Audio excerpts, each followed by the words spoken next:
Love it. Ronnie, I just think about a garage band, Wayne and Garth, just banging their heads.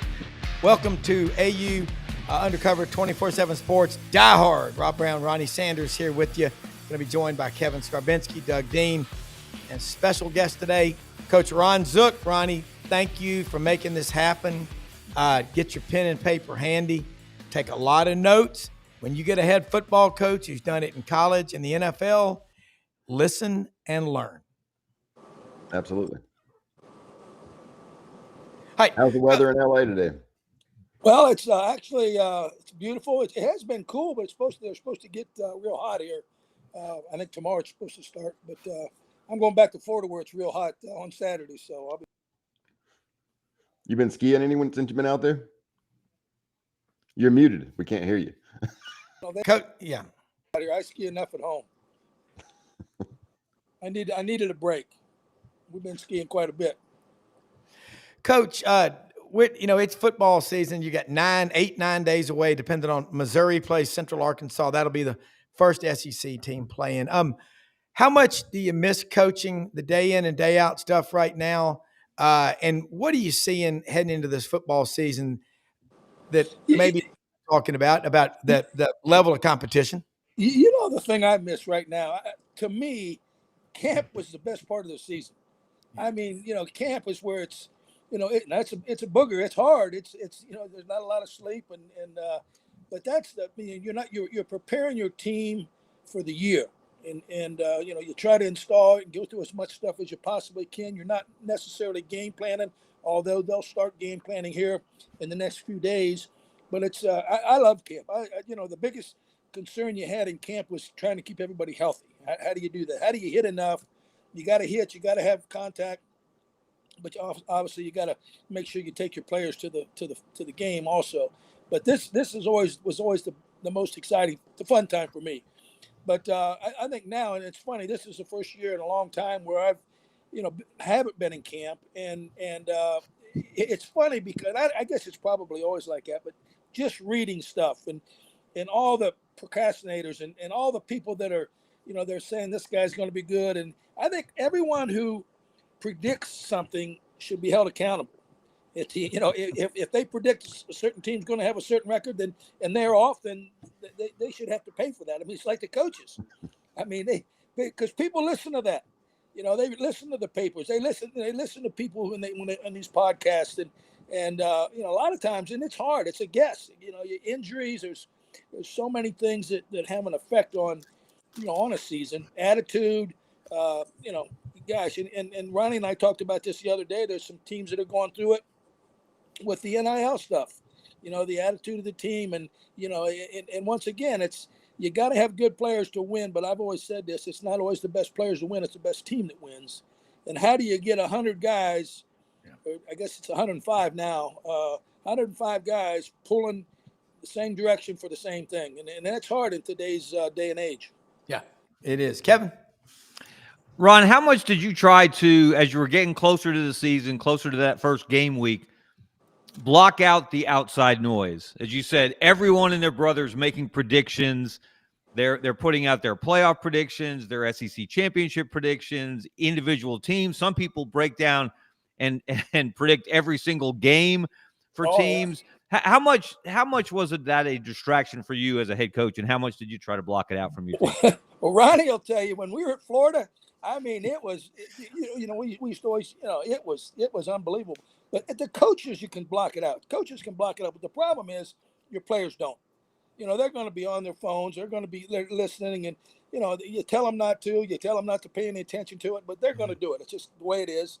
And I think what you have to try to do now is prepare them. You have to, because of that, as a coach, you have to kind of know what's being said. So you can fight off, some of their thoughts and what's going through their head. It's just, I was reading something this morning that was giving certain teams a percentage of being able to go to a bowl. Now, I mean, some teams got 47% chance of going to a bowl, and so players start reading that, then they start counting, and it's like when I went to the NFL in Pittsburgh, Coach Kyle used to always tell the players, don't count. You know, if they're going to keep 3 running backs, don't count. It doesn't matter until it's over.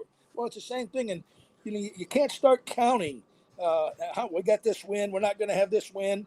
It's you got to play one day at a time, and that's the one thing in all the stuff that I've ever read about. With Nick, what he's always he did a great job of keeping his team at task and playing, and being in the moment and not worried about all the other things. And it's hard to do. It really is. Yeah. And Ronnie, you coached with Coach Zook together. For the average person, I think that's pretty cool. How much? Everything that he says about me is not necessarily true. That's right. And everything he says about me is not necessarily true either. But Coach Zook, I mean, your enthusiasm and your energy, you're no different than you were in 2002 when you took that Florida job. You love this game. You keep in touch with your players. I think the reason they love you is because you cared so much about them. Talk about, hey, I can't care more than you care, but when they agree with what you're doing, isn't that fun about coaching? Well, it really is, and that's what it's about. It's about, people used to say, well, what's the difference between coaching in college and coaching in the NFL? Well, the one thing about college is you're trying to help people reach a goal, and it's different now because it's about money now and all that kind of stuff. But it used to be, you're trying to reach help a person reach his goal, and you have to make him understand that it's not going to be easy, and that you're going to have to do things you don't want to do, and stay with it. But you just gotta keep pounding away. And I think once again, if a player, it's like in the NFL. I remember asking Coach Cowher when I went to Pittsburgh. I said, "How do you coach these guys?" Because I never really wanted to go to the NFL. I had no intentions of trying to get there. And I said, "How do you coach these guys?" He said, "You coach them just like like you coach them in college." And that's really true. I mean, players are going to listen if they're the kind of person that wants to be better. They want to be the best they can be, and they think you can help them. They're going to listen. And in the NFL, a lot of times they'll question, and I never had a problem with them questioning me. I mean, we had a Joe Johnson when we went to the Saints. That was my first year as a defensive coordinator with the New Orleans Saints. We had a player, Joe Johnson, at that time was probably the best defensive end in the league. And we went in and we kind of were putting the Pittsburgh package in, the Blitzburgh, the fire zone stuff, and dropping people off, and Joe just did not feel comfortable dropping off in coverage. And he come to me one day, he says, "Look," he said, I don't like doing this stuff. I want to rush the passer. So I went to Jim Haslett, the head coach. I said, "Haz, listen to it. The guy's got a point. He's not very good at it, number one. Number two, he's the best rusher in the league. We need to come up with an idea." And that's really, we were the first guys that started the 2 deep fire zone stuff. And because once again, it's Joe didn't like dropping, but he could rush the passer. I said, we need to help Joe out. We need to get him doing what he likes to do, because when he's happy, I'm happy. Yeah. And that's they're gonna, if they want to get better, they're gonna listen to you. Yeah. I've got 2 questions, and I know the answer, but you can answer for everybody else. Have you ever had a scholarship player that didn't make the 105, and then and then talk a little bit about camp structure, and how we would we do special teams in the middle. You bring out the young guys, and then you do the older guys and do special teams in the middle. Let's talk about how we got the most out of camp that way. Well, I just think once again, it's you don't draft people, or you don't sign people out of high school. You don't say to them, "Hey, you're gonna be number 4 on the kickoff team, or you're gonna be the push protector on the punt team." They don't realize it coming. They don't want to do it because, first of all, it's a lot of extra work, and they don't understand the importance of it. And you talk about losing a game quick. That's Coach Saban. I mean, the special teams will. I mean, they when he gets, a lot of times, it doesn't have any effect on the game, but there's going to be a couple games every year that's going to have a big effect on it. And you want your best players playing. Now, the thing I always wanted to do was take the good players and let them get experience. In other words, they don't know how to cover a punt or cover a kick. That's not what they've taught. They, or defensive back, he can backpedal and cover a receiver, but he may not know how to cover a kickoff or cover a punt or protect on a punt. So you're actually coaching, teaching them something that's new, and it's the biggest thing with that, if you got good, athletes and guys that want to learn, the biggest thing is just making them understand how important it is. And I know when I used to tell linebackers, and when I was in Green Bay, these guys would come in and I'd say, let me tell you something, guys, you ain't going to beat out Clay Matthews. You ain't going to beat Clay. Clay Matthews is going to start. So if you want to make this roster, you need to be the best special teams player you can be. And then eventually, Hines Ward, same thing. Hines Ward was my best gunner on the punt team when he came to Pittsburgh. I mean, and then obviously he became a pretty good player. So, he's wearing around a gold jacket. But all those guys and the good players will early in their career they're going to play going to have to play on special teams. Somebody has to do it. And the better you are, if you learn it in college, it's funny because I've had a couple players, young players that are in camps right now, text me and thank me for what I did with them at Maryland. Because you try to the more this is what's going to help you make the team. And if they keep 6 receivers or 7 receivers, well, you got to have some worth. You got to have something that's going to help you, or 3 running backs or whatever they keep. And obviously, if you can help if it comes down to everything being equal, the person that can help you on special teams is the guy that's going to make the roster. Yeah, Kevin. Ron, how much would it keep you up at night again as you got closer to that first game week? If you're playing someone in that first game, first of all, that's a Power 4 opponent, someone that if you don't play well and they do, that you can get beat, rather than playing a team that even if you stumble around, you're probably going to win. And then if that other team has, say, a new quarterback or a new offensive coordinator, so you're not exactly sure what they're going to do, how much did that keep you up at night as you got closer to that first game? That really never, maybe early in my career it did, but later on it got to be, not worrying so much about the opponent as worrying about your team. Probably the thing that used to keep me up the most was injuries, was worrying about, how much can you hit? You got to hit. I made a crucial mistake at Illinois after we went to the Rose Bowl, and we had a lot of our guys coming back, and we didn't hit enough in camp. I was trying to keep them healthy and try to get into the first game, and we screwed around, and it took us about the second or third game before we were kicking on all cylinders. So, there's a thin line there, and I think you have to, you can't worry about injuries, but also you got to be smart in what you're doing. But that was the thing that probably kept me up more than the opponent, because you can't worry about, all you can do is, because if you're worried about it, then you got your team worried about it. You want your team to play the best they can play with the things that the positions that you're trying to put them in, and let them play.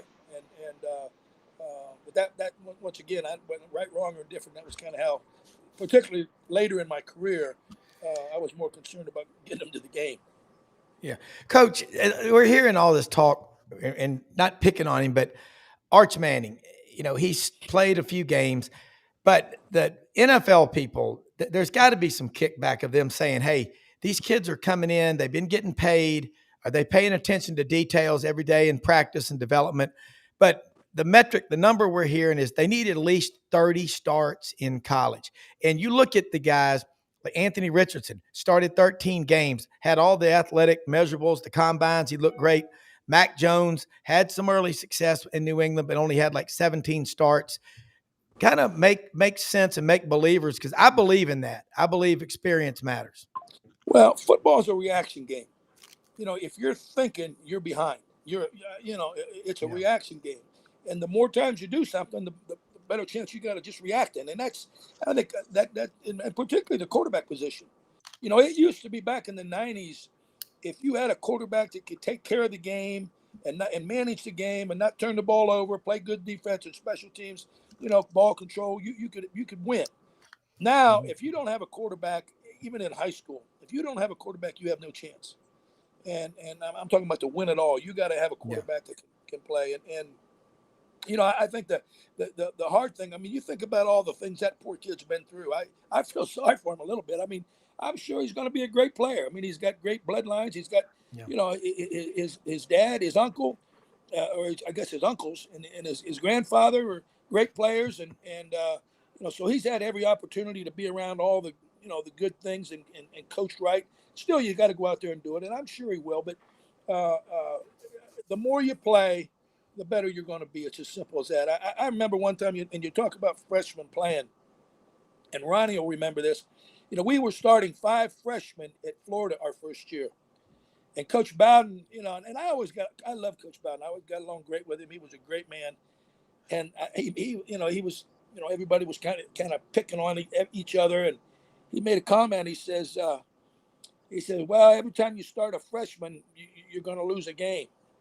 And I remember telling our staff, well, we're starting 5 freshmen. That ain't good for us. That's the case. No. But, the more you play, the better you're going to get. Yeah. Doug Dean in Birmingham, Coach Ron Zook on here with us. He's in L.A., and he confirmed it ain't Lower Alabama. It is the Los Angeles and stuff out there. But welcome in, Doug. Hey, Coach Zook, great. You talk about Lower Alabama, but Danny Warfel, this is a story that a lot of people don't know. Danny Warfel was going to Alabama. Yeah. And I happened to be, he came, he was at Fort Walton Beach and in Lower Alabama, and he was going, Coach Spurrier didn't want him. And then he came in, and that's when they were playing the state championship games in the Swamp, and he took the game over. And Spurrier told Bobby Sanders was recruiting him. He says, Bobby, maybe we ought to look at that old boy. Of course, Bobby was in the jar because, he'd already turned him loose. So I said, well, Coach, I'm going up to see a linebacker in the Panhandle tomorrow. We'll go up and if Bobby can set it up, we're going to see him.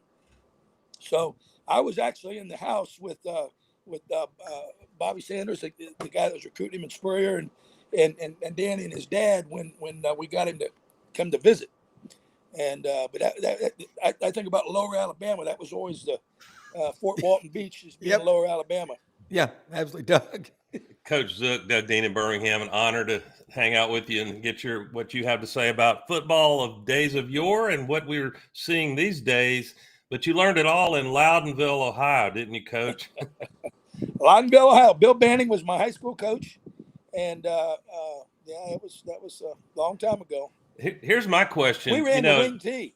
There you go. Hey, it worked for Gus Malzahn. The revision of it, that was wing T stuff he was running.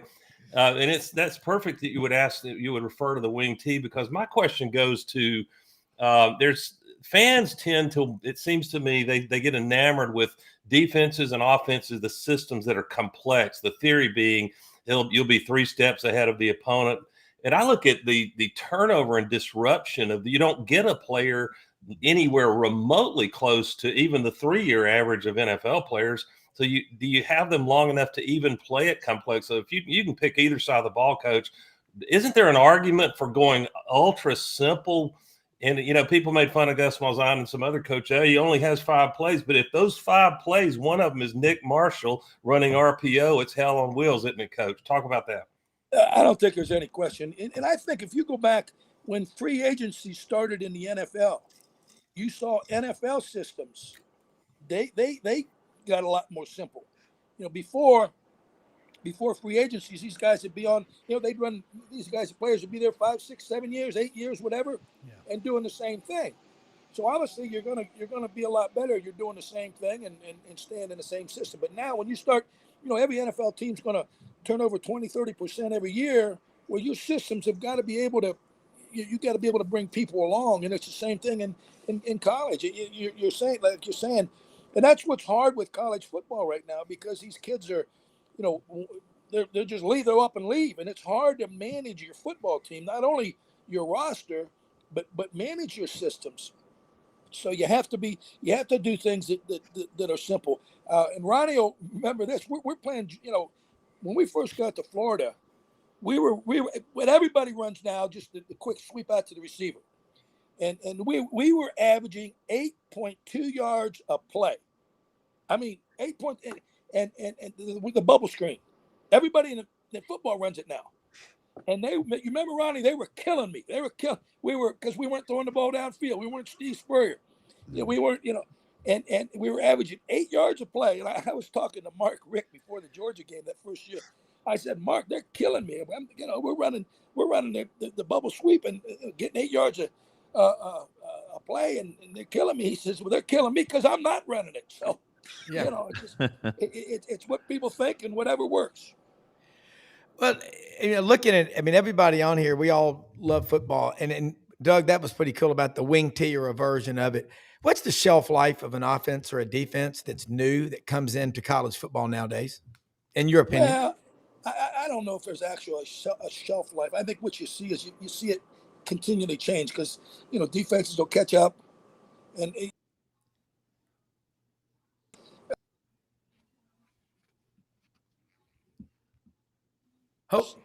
people are catching up with that stuff now a little bit. But when you talk to an offensive coach, they'll tell you that it can't be stopped. If everybody does their job, maybe it can't be stopped. But once again, it goes back to everybody doing their job, and that's not as easy. It's not easily said. So, but I think what happens, the more you see the same thing, the more your players react. Once again, it's a reaction game, and your players react to what they see, and they're going to play a lot better. Yeah. Ron, I don't know that there's actually a time, something. The RPO is. You remember back the veer, the split back veer, the wing tee, or not the wing tee, but the wishbone.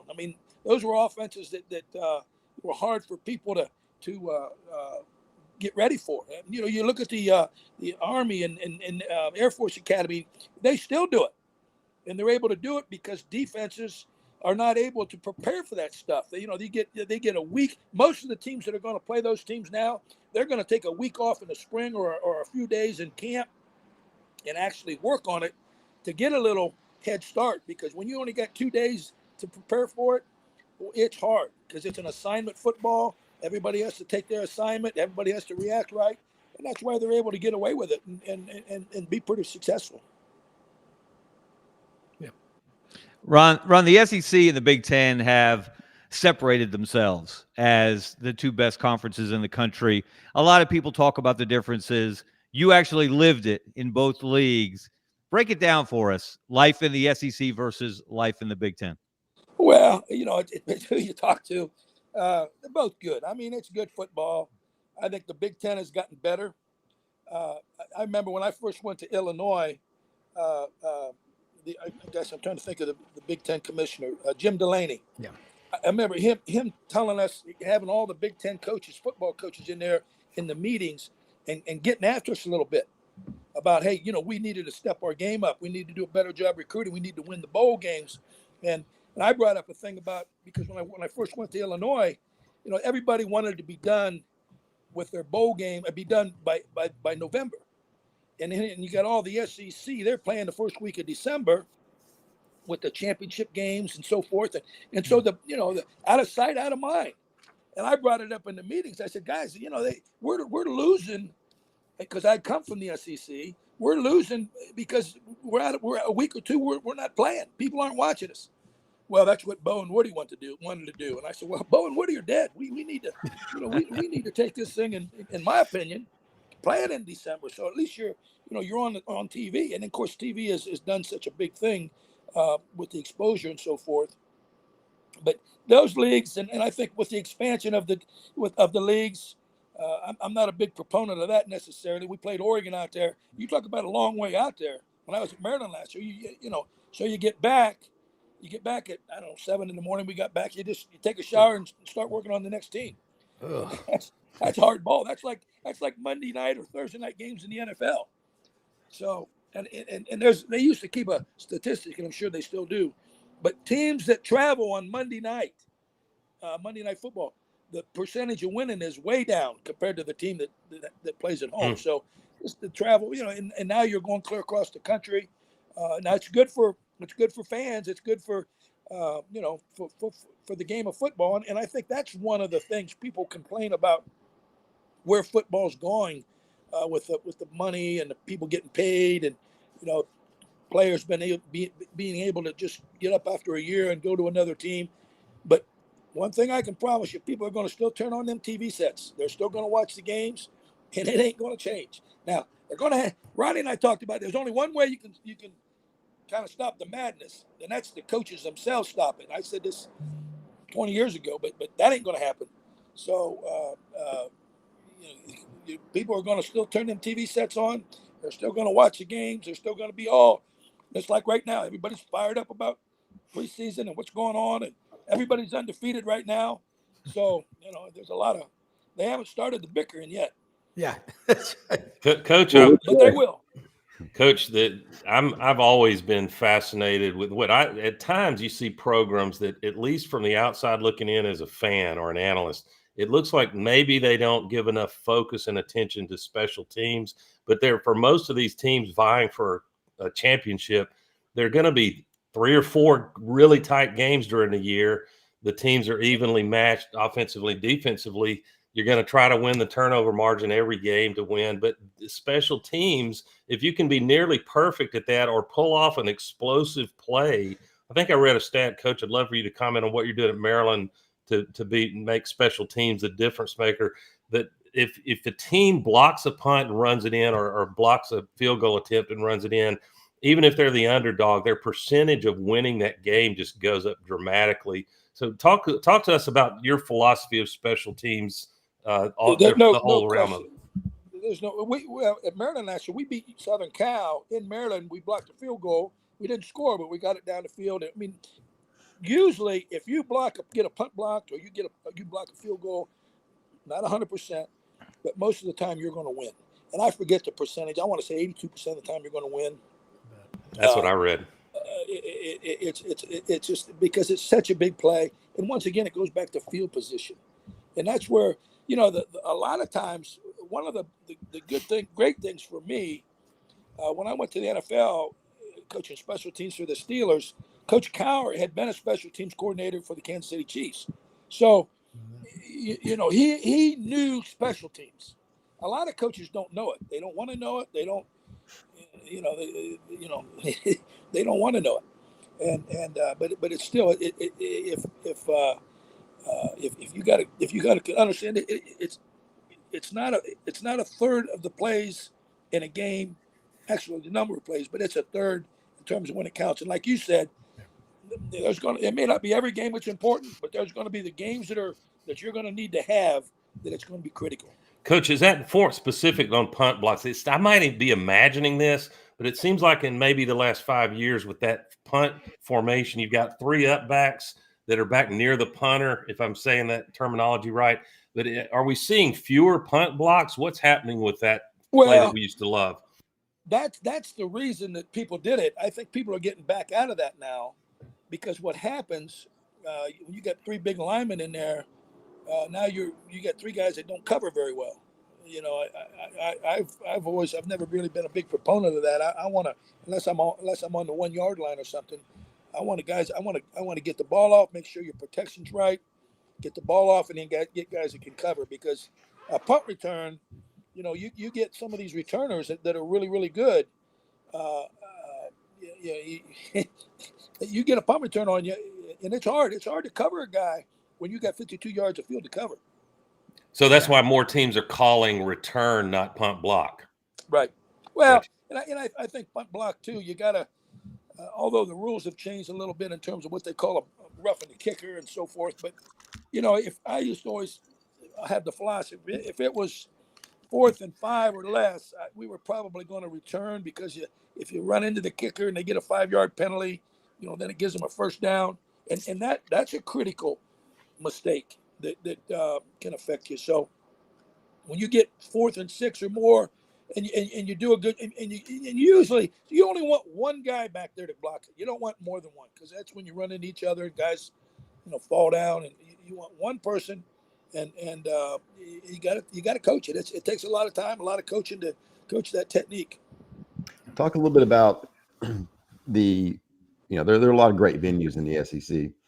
Talk about which place has, which places have the ability to affect the game the most.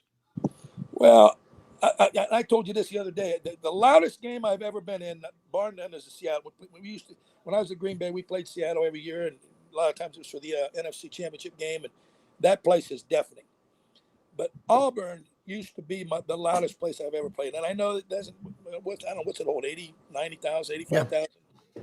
And I don't know what it is about that place, but it we do. it is a loud place. In fact, I remember my first time in Auburn. It was 1984. We were playing. I was at Tennessee, and it was Bo Jackson's junior year, and I was actually in the press box that year. It was one of the few times I was in the press box. But I was just I couldn't believe how loud it was in the press box. Of course, Bo Jackson made it happen too. But and then the next year they were #1 in the nation, and we played them in Knoxville and beat them in Knoxville, and but it was loud there too. But they're all, the SEC is just, It's not an easy venue. No, I've had the opportunity to coach in 8 Florida Georgia games, and 6 of them in the Gator Bowl. And 2 of them, it was one year they were redoing the Gator Bowl, and one of them was in Gainesville, and one of them was in Athens. But that's something about that game that's special. LSU, Auburn, and LSU, when you come in the buses, they're rocking the buses, and I mean, they come in and they're pushing the buses, and it's like, holy crap, what's going on here? LSU same way. I remember we beat LSU, Ronnie. Remember we beat them in the year they won the national championship. 3. And my brother had flown down there with one of my buddies, and they're on the locker room. And I said, well, Bob, how you getting back to the airport? I will walk. The policeman that was in there, he says, hey, I'll have a policeman take you back. You don't want to be walking now. You may not make it to the airport. But they're great. That's what makes college football. And you know what I really believe is the Big Ten is kind of trying to take after the SEC. Because they get it's a little bit more intense in the Big Ten now than it used to be. When I was there in the late '80s at Ohio State, Ohio State's always been kind of loud, but there were a lot of people that sit on their hands. Now I think I think once again they just got sick of hearing about how hard it is to play in the SEC, and so they've cranked it up a little bit. And I think Oregon is a tough place to play. So you've got some teams. Penn State's always been, they get it cranked up in there when they get particularly a whiteout game. We were fortunate enough to be one of the whiteout teams. I told Coach Paterno, I said, "Why are you making Illinois a whiteout team?" He said, "Because you beat us last year." Dang. But anyway, and I really think that the Big Ten is raised their level a lot to do because of the Southeastern Conference. I love that. And you talk about the venues, and Illinois now is, we won 10 games last year. So, I mean, I think, good job. Yeah.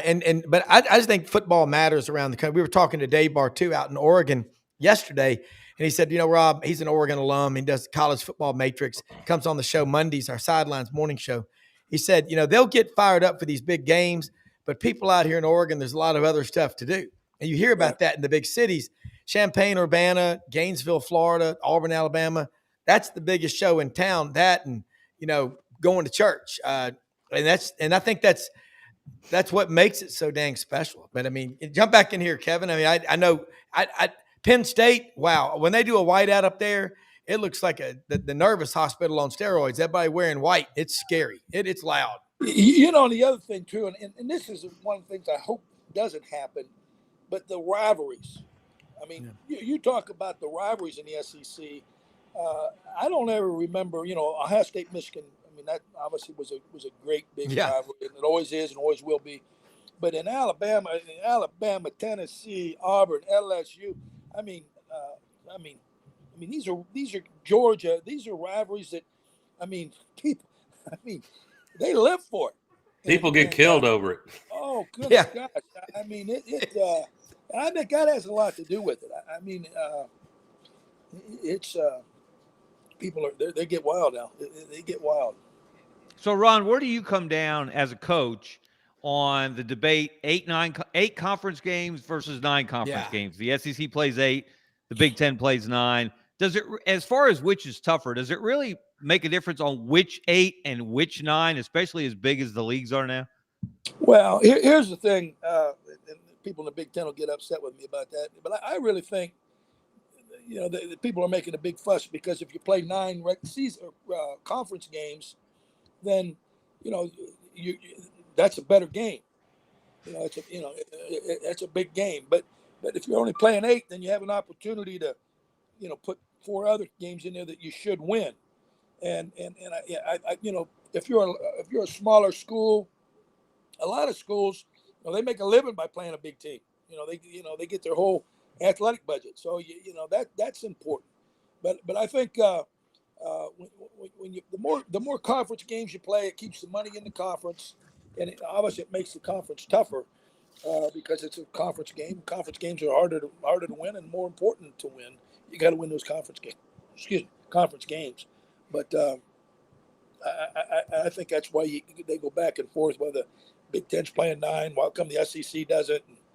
The SEC doesn't because they know it makes it harder, and they already think they got a hard enough schedule, which they do. Yeah, Coach, I wanted to ask you. A lot of us fans are anyone that doesn't support safety of players, especially on this concussion issue, just needs to rethink it. Having said that, I think there's some recalibration of the targeting rule and how it plays out in games. It's as if when they go to review, which is almost automatic now, I guess it is automatic on a targeting call, and the refs I've talked to say they're encouraged, if it's even in the ballpark, to go ahead and flag targeting, and the review will clean that up. But then it gets slowed down to nanoseconds, and it's as if a defensive player who's going down to tackle a player legally, that at the same moment that running back or QB or wide receiver lowers his head and they collide, and you get a player ejected for a half. What do you have some sensible ideas on how that can be better managed? Well, I'd like to see them do it like they do in the NFL. Fine them. They're making money now. Fine them. Because you talk about that call becomes so critical because you're losing a player, and I've never known anybody that has ever coached to hurt a player. I mean, correct. You just don't do that. Now, it's a hard game. It's a physical game. You gotta play within the lines and so forth. But I just think what happens when you get particularly if it's a close, and I've seen some calls that were targeting that guys. I'm a defensive coach and I'm just not sure, but you have to err on the side of safety. I do believe that. But when you lose a kid, you're trying to teach them a lesson. Well, what they do in the NFL, they fine them. Well, these players are making money, fine them. Because when you take a half a game or away from them, you're hurting everybody. And I know no one coaches. And should an official have that much power, Coach Zook, to get a player out for a half? I'm not sure about it. I'm not either. I don't know what the right answer is there. I just know that's a big penalty, and the kid's mistake can affect everybody on that team, every coach on that team, the university, the finances of the university. And as I said, no coach is going to teach a kid, but once again, football is a reaction game, and sometimes you don't mean to put your head down. It is, I mean, it's not as easy as everybody thinks. Just don't put your head down. Well, that's right, don't put your head down. You shouldn't. But then when it's a bang play, and it's an instant thing, you just react, and it's sometimes that happens. How would targeting, you think, be treated by officials if you had players that used to lean forward and just run over you, like Herschel Walker, Bo Jackson, and Marcus Dupree? Yeah. You don't get a running backs. They ain't gonna ever get a targeting call. Yeah, I mean they put their heads up, and I remember if a defensive back and a running back running head to head, it's going to be the defensive back that gets the penalty. And I don't understand that one either. Yeah, I mean, but you mimic. It's the behavior. Offensive guy lowers his head down on the goal line. You're going to mimic that. You're going to pattern that, and it's crazy. Exactly. Ronnie, it had to drive you crazy. Well, you didn't have to deal with targeting, and it's not about nobody wants anybody to get hurt. Goodness gracious! No. But even Dr. Andrews was on this show talking with us, noted orthopedic surgeon from Homer, Homer, Louisiana, an all-SEC track and field athlete. But he said, he was on the field, the Auburn-Penn State game in 21. Zacoby McClain, Auburn linebacker, number 9 out of Valdosta, Georgia. There's a goal line. Remember Doug and Kevin and Ronnie? And he lowered his head, and he goes, I'm standing there with 2 other doctors right there. And we're shocked at that call. That's when I listen to him say it, or Dana Marquez, longtime equipment manager at Auburn, it's all about player safety, but also football's a violent game. You know, it's just Well, it's got to be tough. It is, and I don't know that there is a right answer. Sometimes those officials never played it. They never been in that situation. It's like pass interference. Pass interference drives me nuts. I mean, you know, what's your coach? You know, and it's a bang play sometimes, and yeah, you know, I mean, to me, sometimes there's interference, and it's a big play, particularly in the NFL. You know, where it's you know at the point of contact or the point of the foul. But I don't know. They have to take care of safety. There's no question. I think that they've proven that, and I think back in the day, I really think football is probably. I mean, the equipment's better, but I think kids are bigger, stronger, faster. Mass times force times acceleration times mass equals force, and you know there's some collisions. And, you know, sometimes in the NFL, I used to shake. Oh my goodness! Yeah, those guys, it's just unbelievable. Ben Troop said it's like being in a 75-mile-an-hour car crash every Sunday when he played in the NFL. He played for you. And you know what? It's the science. I love Ben Troop. He's a great guy. Love pure enthusiasm. Great players. Pure enthusiasm. He is Troop. What a guy. And now the science is really talking about not just concussions, which have become evident, and the player has to go through the protocol, but what's called non-concussive impacts. And you can't play the game of football or probably any sport without a number of hits. So I'm not sure what that brings to the future of ball, Coach. Well, I really think football gets a bad rap. I mean, if you look around, my daughter played soccer. My youngest daughter played soccer, and I'm gonna tell you now, they're more neat. They get head banged. I mean, it gets no helmets. No helmets. Yeah. My oldest daughter rode horses. Now, you talk about a dangerous sport. Yeah. They come horses. They jumping in. I mean, goodness. I got friends that their kids rode motocross. I mean, that sport ought to be illegal. I mean, it's just unbelievable. The collisions and water skiing. I mean, mixed martial arts. Well, yeah, all that stuff. Anytime, no safe place because football it's it's out there so much. But when I know a person that wouldn't let her son play football, but he rode motocross, and I said, motocross makes football look like a sissy sport. I mean, you talk about a hard, tough sport. Yeah. Coach, you were. Go ahead. I'm sorry. Talk a little bit about. Everybody wants to fire with the coach every year. Talk a little bit about the impact on families, and then the impact on your kids. I mean, if I remember right, Jacqueline went to 3 high schools. She went to 3 high schools, and Casey went to 3 middle schools. Yeah. Talk a little bit about the impact on families and kids.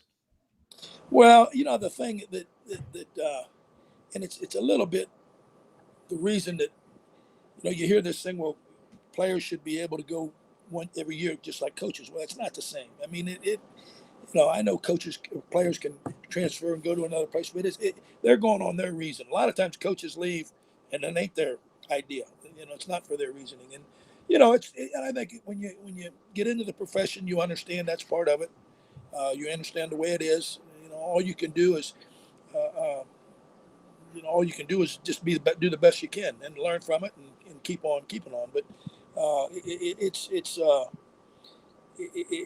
and that's why I said in the first of the podcast, all these people that are making these predictions and this team, you're going to win this many games, and they should be held accountable somehow.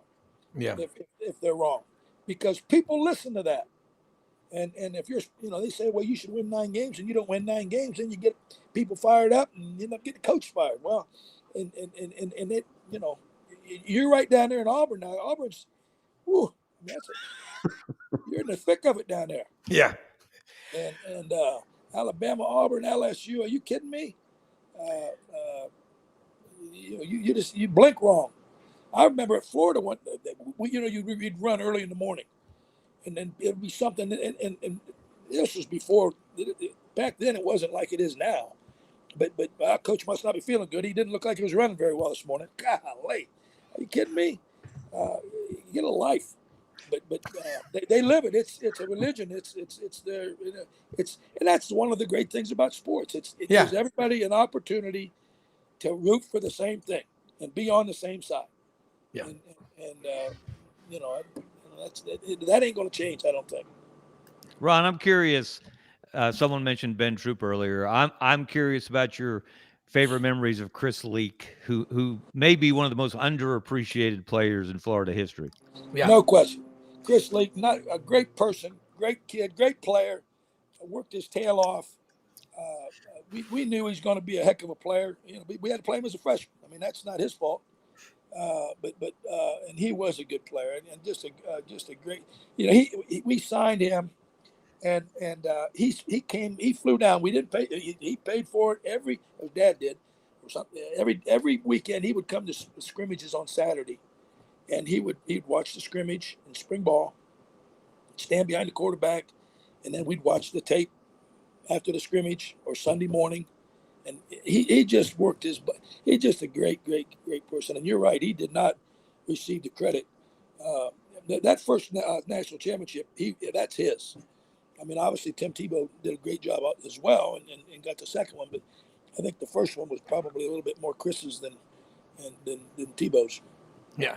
I mean, and Coach, when you're part of a program, like, you know, we have Terry Bowden on this show a good bit, 6 years.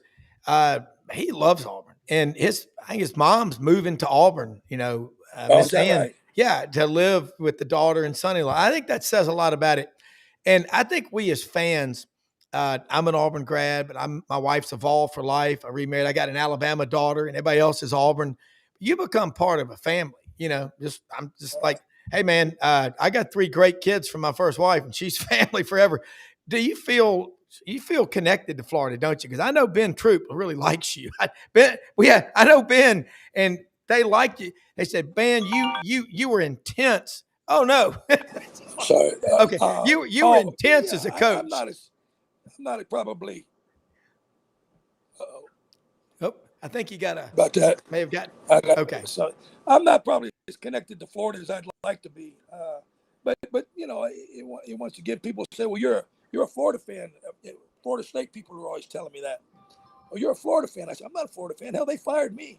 I'm a Florida State fan too. I mean, you know, and Ronnie will tell you, if they'd have just let us alone, one more year, we could have been the Alabama of the because we had it cooking. But anyway, you do though. You meet a lot of close friends, a lot of close people, and you know, part of your life's there, and you know, it's you know, it's hard to, you know, it's hard just to not think that way. I think when you get out there in Alabama and Auburn and LSU, Georgia, I mean that area there is, Ole Miss, it's unbelievable. Yeah, no pressure. Coaches, I don't drink. Well, try coaching him for about 6 months. You'll be drinking. It's intense. I've had them. We've all heard them say that, but this is cool having you on. What we don't have on TV anymore, we don't have coaches round tables on these national TV games. Your wisdom, your knowledge.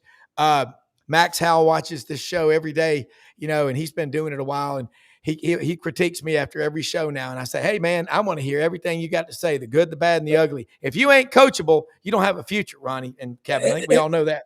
As a coach, as a player, and I'm sure in your profession, it's the same way. Yeah. You know, you got to be able to learn. And yeah, you know, but football's, it gives us all something in common. You know, we all have our ideas. We all have our fans. We all have our teams that we like. You know, I just, this morning, just because I knew I was coming on here, I looked at what they perceive as the top 100 players. Yeah. And the 99th player was one of your receivers. And I think you had a running back, maybe was in the top 100. But how these people know? They don't know. I mean, gee, many Christmas. Who's the 98th player better than the 96th player? Yeah, exactly. You know, and it's getting your players to play the best they can play. Yeah. And your great players have to play great.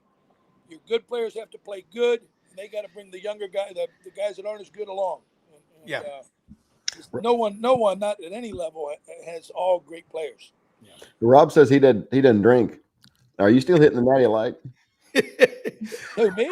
Yeah. Absolutely. Absolutely. Well, I mean, a yeah. lot of people say that's not drinking, though. Yeah.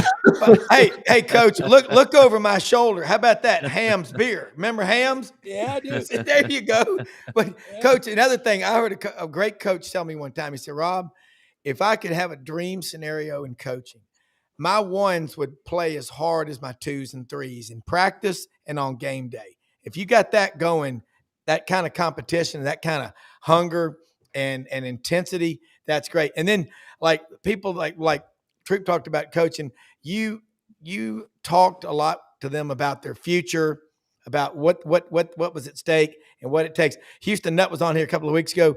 His quote, best days of your lives, best days of your lives. He goes, man, those players used to hate me. And now they come up and say, Coach, you were right. I wish I still had eligibility. Yeah, that's exactly right. And it's funny, and I've been reading a lot of, the motivational stuff, and not necessarily motivational stuff, but these successful coaches, they talk about if you can, because you're never going to play great in every game, but if you can have great practices, and that's what you don't like to do. I mean, that's why football is so hard. And Johnny Majors, Johnny Majors could be a tough guy to work for. Yeah. And particularly when you coach a secondary. But I'll tell you what he taught me. During the week, he was. But I tell you what, on Saturday, he was great. He said, if you ain't yelling, if I got to yell on Saturday, then I didn't yell enough during the week. And that's the whole thing. Because there's so many things going on during the game. And once again, football is a reaction game. Yeah. If you can get your players to practice hard, and that's one of the things that just being around locks at Maryland, Nick must have done, because we practiced hard and demanded, and there's a reason why Nick was successful, not just because you had good players, but you, as I said, you got to have good players to win, but it's not always the best players who win; it's the best team that wins. And he won because he was consistent. I kind of spent a lot of time looking at some of the things he's done, and he's a great football coach, but a great talent evaluator. He was able to be consistent. I don't know. I'll tell you a quick story. Nick's first job was at Toledo, Ohio. And I got to know Nick. He was at Michigan State. I was at Ohio State, and we'd actually recruit together. We'd talk about, because he recruited Northeastern Ohio, and I was in Northeastern Ohio. And he called me Christmas morning at 10 o'clock because he wanted to know about a coach. And I'm thinking to myself, it's Christmas morning. It's 10 o'clock in the morning, and you're worried about who you're going to hire. I mean, but that says it all. That's why he's successful. It didn't just happen. And only thing I told him about the guy, I remember. I said, well, I can tell you this about the guy. Every place he's ever been, he's been fired. So he didn't hire him. Hey, let me tell everybody the story about when Nick tried to hire you. Oh, guys. Well, I was going to go to Michigan State, and as we're talking, Nick says, well, I'm going to run the defense. I just want you for recruiting. And I got to myself, wait a minute, why do I want to go? Why do I want to go? I'm in Florida. I'm living in Florida. Why do I want to go to East Lansing? And when I can't run the defense. And then they made a big push at Florida to keep me and do some things there. But and Nick was a little upset with me. But we've talked through the years. I tell you what he's done now is remarkable. Yeah. You don't that just doesn't happen. The consistency, the sacrifice that he put. I've talked to some coaches that have worked for him, and 365 days a year, they said he watched tape. And you say, well, that's hard to do. You get tired of watching tape sometimes. You watch all, and coaches better know the players, because it still is about the players. Ken Donahue, who was Bear Bryant's defensive coordinator for 21 years. I worked with Coach Donahue at Tennessee.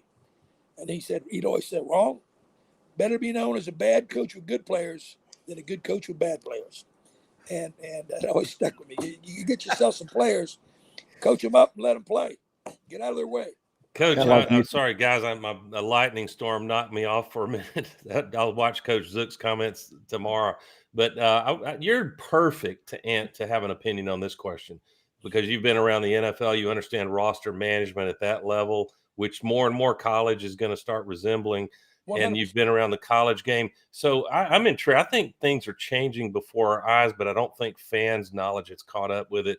For example, it's great to say you're a top 5 and you are a renowned recruiter everywhere you've been, but it's great to say for your fans and for your team that you've got a top 5 ranked class of high school players. The problem is these high school players, you're going to burn through some NIL money and you don't know if they can play or not for a while. So what if I give you $30 million in NIL money at a nice, a prominent, proven SEC school of your choice? I'll have a good roster. You give me $30 million. You give me $30 million. I'll be all right.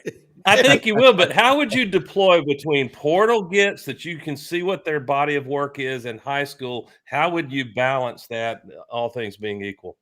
Well, college football is you don't get 3 or 4 years to build. It's what can you do for me right now? So I think, and then it hurts the high schools, but you got to get into portal and look at what Indiana did. Look what Indiana did. And what if you look at what Indiana did, really look what he did the year before at the school he was at, because he brought 10 or 11 guys from there. So he did a great job in recruiting and he brought those guys. And Indiana was not when we played him, we really could have. I don't say should have, but could have beat them when I was at Maryland last year. But they got better and better and better and better. Yeah. But so he did a great job where he was before. But I think what you have to do is like in the NFL, you got a certain amount of money, and then each position, obviously the quarterback is the key. You got to have a quarterback. But then then you have to level your play the amount of money that each player is going to get. I mean, certain players aren't going to make as much. Yeah. And that's what hasn't caught up in college yet. In the NFL, they kind of understand. A linebacker, unless he's all pro, understands he may not make as much as a wide receiver or a running back or quarterback or obviously not a quarterback. So the next you have to kind of people have to be able to put their money together and get the roster. You can't put it all on one player. You got to be able to, because you got to have good players around him. And it's like Belichick used to do. Look at all the players that Belichick did in New England. Of course, he had Brady, which makes a big difference. But then they would bring players in to play special teams and pay them that were really, really good players. And because you want to make your roster, they're not all going to be the best, but you want to make everybody as good as you possibly can. And go ahead. No, I just said, isn't it the second 22 players, not just the starting 22? Well, and then you got to be able to turn the bottom 20% of your roster. Yeah. In other words, it's like any business. I mean, if you're not doing that, then you're going to stay the same. So, if you can go in the portal and get you some guys to make the players that aren't as good, make you a better football team, then it's cold business, but that's what it is. It's a business. Yeah. And I don't, Brendan, Coach, we're about run out of time, but we Ron Zook, Ronnie, get him back on. This is great stuff. I mean, again, when you get a football coach on here, and Kevin and all of us, we could go for days with you. You've got the enthusiasm of a 28-year-old. I mean, and by the way, what's that tree doing out in Los Angeles? Wait, are you in Temecula Valley? No, this is the backyard of my daughter and son-in-law's house. They got it going on. They got a pool. And, I mean, they got it going on out here. So, well, man, come back. This was great. Thank you, Ronnie, Kevin, Doug, Brendan. The knowledge. I'm gonna watch this one again. Take a lot of notes, man. Appreciate what you do. Thank you so much. Anytime. Thanks, guys. Appreciate it. Yeah.